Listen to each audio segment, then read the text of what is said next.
Hello students, कैसे हैं आप सब लोग। इंडियन इकोनॉमिक डेवलपमेंट का पहला चैप्टर हम लोग पढ़ रहे थे, Indian economy on the eve of independence. Part one के अंदर हम लोगों ने देखा किस तरीके से अंग्रेज आए, शासन किया, कुछ हमने डाटा की बात करी।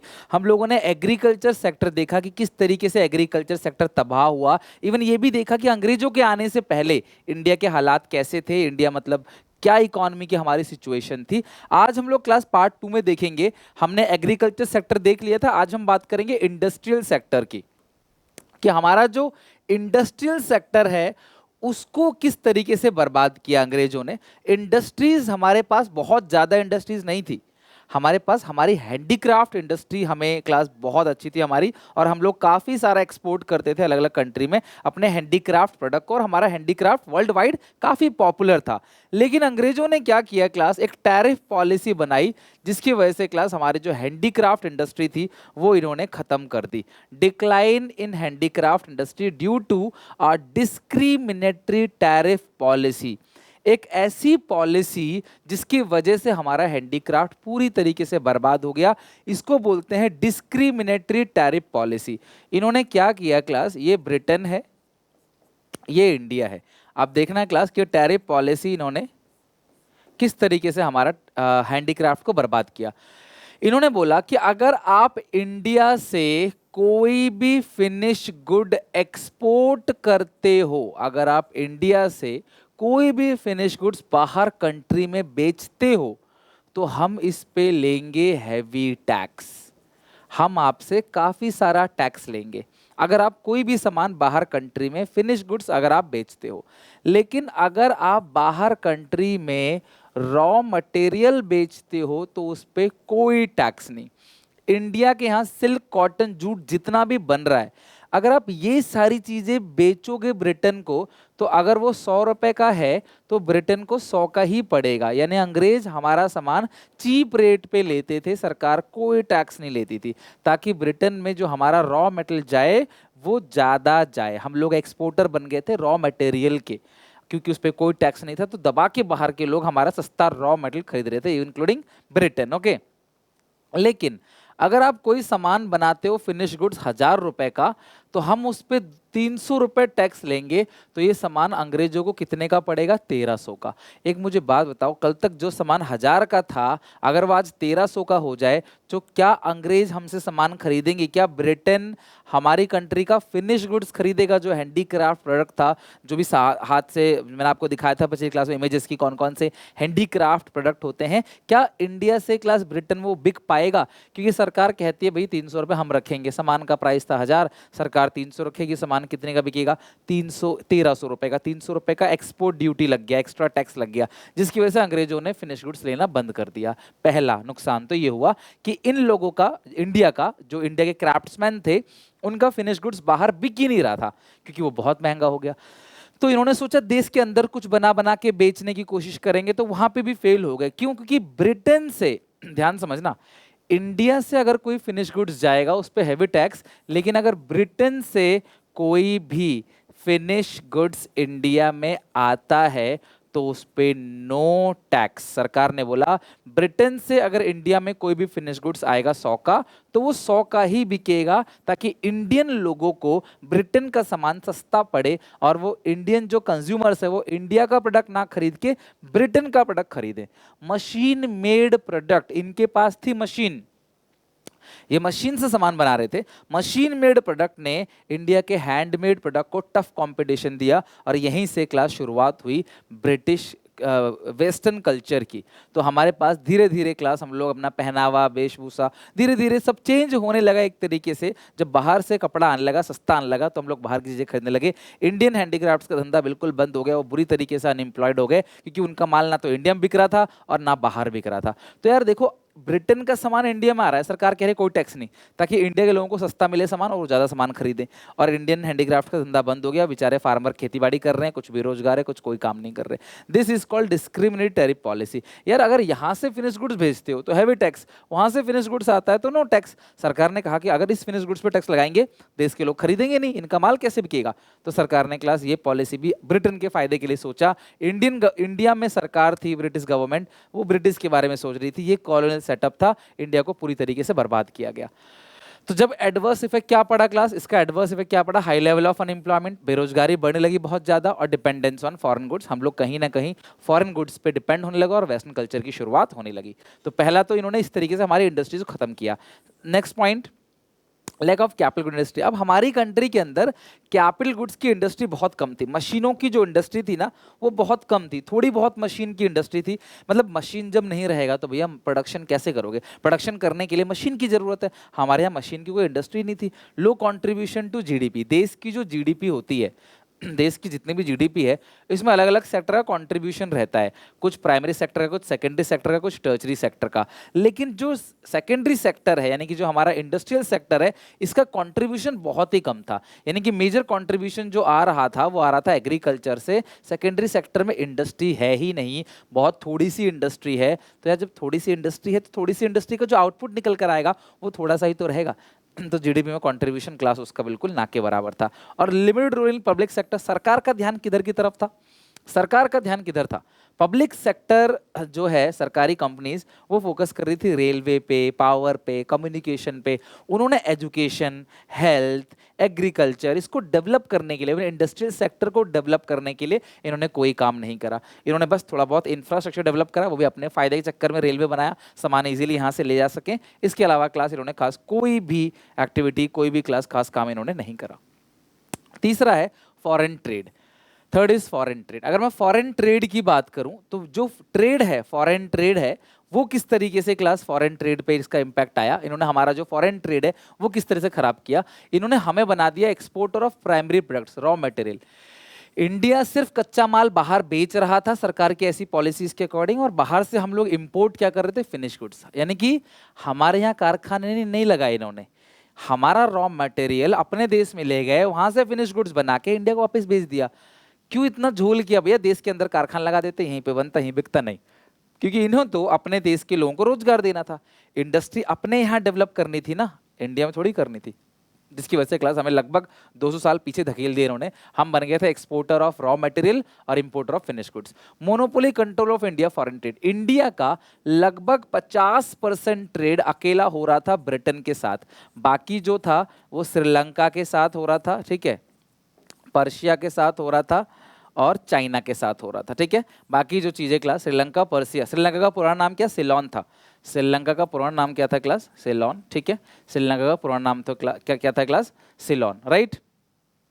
तो इंडिया में जो मेजर चीजें क्लास हम बाहर बेच रहे थे वो क्लास अकेले ब्रिटेन, ब्रिटेन 50%, अप्रोक्सीमेटली 50% हमारा ट्रांजैक्शन ट्रेड जो हो रहा था वो ब्रिटेन के साथ हो रहा था। किसकी वजह से, ड्यू टू स्विस कनाल।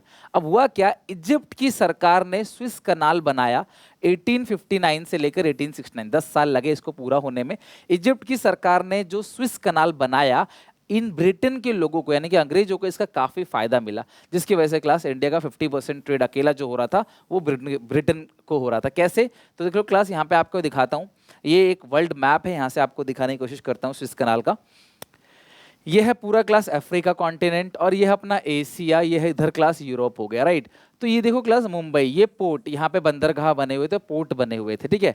तो पहले जो सामान जाता था लंदन तक, वो ऐसे देखो नीचे से जाता था ऐसे, ये पूरा का पूरा देखो नीचे से लगभग 19,800 किलोमीटर का रास्ता तय करते हुए लंदन तक पहुंचता था। लेकिन इजिप्ट की सरकार ने यहाँ पे एक कनाल बना दिया, समंदर जो 2 सी को जोड़ता है, रेड सी और मेडिटेरियन सी। तो यहां से क्लास ये बन गया स्विस कनाल। देखो ये रहा, समंदर तो यहाँ पे था लेकिन यहाँ से बंद था, तो यहाँ से क्लास इन्होंने बना दी एक स्विस कनाल, जिसकी वजह से अब मुंबई से सामान ले जाना कितना आसान हो गया लंदन तक, लगभग 11,600, यानी आप कह सकते हो लगभग आधा डिस्टेंस इन्होंने बचा लिया। तो जब डिस्टेंस पहले ज़्यादा था तो टाइम लगता था, है ना, ले जाने में लाने में, अब डिस्टेंस छोटा हो गया, तो यार अब ब्रिटेन लंदन से सामान लाना इतना आसान हो गया, इतना आसान हो गया, मुंबई से दबादब सामान जो है शॉर्ट रूट हो गया, जिसकी वजह से क्लास यहाँ से सामान ले जाया जाने लगा और ज़्यादा सामान लाया जाने लगा। तो स्विस कनाल के आने के बाद, जब स्विस कनाल आया, स्विस कनाल के आने के बाद इनके लिए ट्रेड करना इंडिया से आसान हो गया, और लगभग 50% ट्रेड जो है ब्रिटेन जो है वो कर रहा था, किसके साथ क्लास, इंडिया के साथ। अच्छा ठीक है सर, बहुत पैसा हम लोग फिर तो कमाए होंगे जब इतना सारा हमारा, चलो एक्सपोर्ट हो रहा है, भले ही रॉ मटेरियल का हो रहा है बट एक्सपोर्ट हो तो रहा है, तो उससे जो पैसा आएगा, जो हमारे पास करेंसी आएगी, हम क्या करेंगे? इस पैसे को भी इन्होंने पानी में बहा दिया, इस पैसे को भी ड्रेन कर दिया। जो एक्सपोर्ट सरप्लस था, इस पैसे को भी हमारे देश में इस्तेमाल नहीं किया। इस पैसे को कहाँ इस्तेमाल किया क्लास? वर्ल्ड वॉर टू में। क्लास वॉर चल रहा था वर्ल्ड वॉर टू में, जो सर्विसेज है वो बाहर से इंपोर्ट की जा रही थी, इनविजिबल सर्विसेज, और जो कॉलोनियल स्टाफ है, जो कॉलोनियल स्टाफ है उसकी पेमेंट की जा रही थी, मतलब अपने ऑफिसर्स की पेमेंट हो रही थी उस पैसे से। इंपोर्ट इनविजिबल्स को बाहर से इंपोर्ट कर रहे थे। और वॉर जब चल रहा था, को वॉर चलता है तो पैसों की जरूरत होती है। अभी रशिया यूक्रेन का वॉर आपने देखा ही, तो यार उस सिचुएशन में कंट्री बिल्कुल ठप पड़ जाता है, काम धाम नहीं हो पाता है, सब लोग घर बैठ जाते हैं, तो देश को पैसा चाहिए। तो उस पैसे को यहाँ खर्च किया, और यहाँ पे इन्होंने इंडिया के डेवलपमेंट के लिए इस पैसे को खर्च किया ही नहीं। ये बुरी दुर्गति क्लास इंडिया की बना दी ब्रिटिशर्स ने। ये था हमारा फॉरेन ट्रेड सेक्टर, इन्होंने कैसे खराब किया। अगला है डेमोग्राफिक कंडीशन। हमारा डेमोग्राफिक कंडीशन, बेटा देखो जितना मैं तुम्हें बता रहा हूँ ना, इट्स इनफ। आप अपनी बुक को रीड कर सकते हो, क्लास में आंसर दे सकते हो, टीचर आप कुछ पूछे आपको आप बता सकते हो, अपने आसपास के दोस्तों को सिखा सकते हो।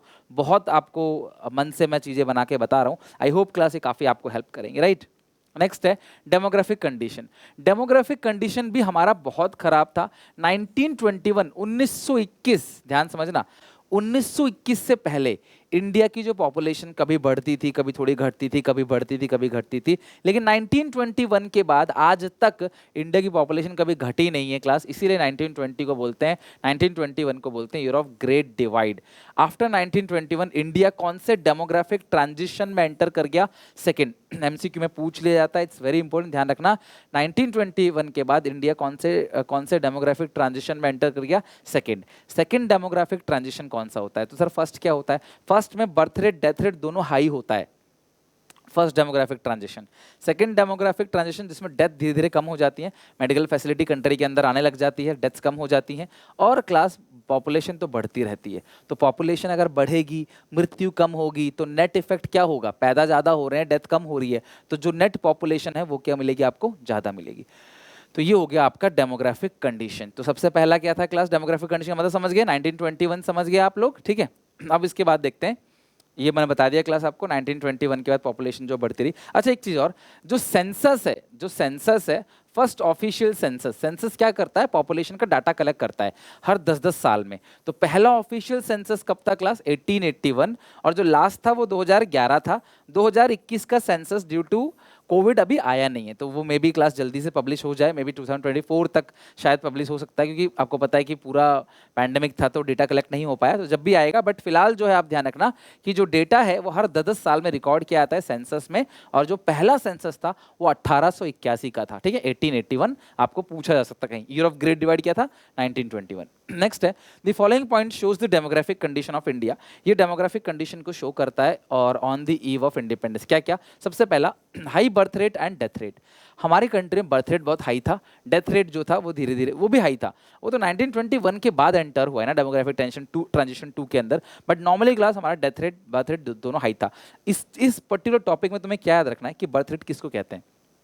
Birth rate refers to the number of children born per 1000 in year. हर 1000 में से कितने लोग पैदा हो गए, this is called birth rate. और हर 1000 पॉपुलेशन में से कितने लोगों की डेथ होगी, दिस इज डेथ रेट। उस टाइम पे हमारा बर्थ रेट और डेथ रेट क्लास दोनों हाई था, अप्रोक्सीमेटली क्लास 48 और 40 पर 1000 रेस्पेक्टिवली। तो 48 और 40 पर 1000 मतलब 48 लोग पैदा होते थे और 40 लोगों की डेथ हो जाती थी। करेंटली देखें तो अगर 2016 के डेटा की बात करें, डेटा तुम्हें ज़्यादा पूछा जाएगा नहीं, बट जहाँ भी डेटा तुम अपनी कॉपी में लिखोगे आंसर के लिए रेफरेंस ईयर दे देना। बाकी बिफोर एग्जाम बोर्ड एग्जामिनेशन में कौन सा डेटा, किस ईयर का डेटा एप्लीकेबल होगा, वो मैं तुम्हें बिफोर एग्जाम करा के भेजूंगा, उसकी चिंता ना करो। बट फिलहाल 2016 की डेटा की बात करें तो 19 पर 1000 है बर्थ रेट, और डेथ रेट जो है वो है 7 पर 1000। तो आप देख रहे हो कि पहले जो गैप था वो इतना नहीं था बर्थ रेट डेथ रेट में, लेकिन अब जो बर्थ रेट डेथ रेट में गैप है वो ज़्यादा है, जिसकी वजह से पॉपुलेशन ओवरऑल बढ़ रही है। और करंट पॉपुलेशन ग्रोथ रेट है 2016 की बात करें तो 1.19%। ये हर साल पॉपुलेशन लगभग 1.2% से बढ़ जाती है।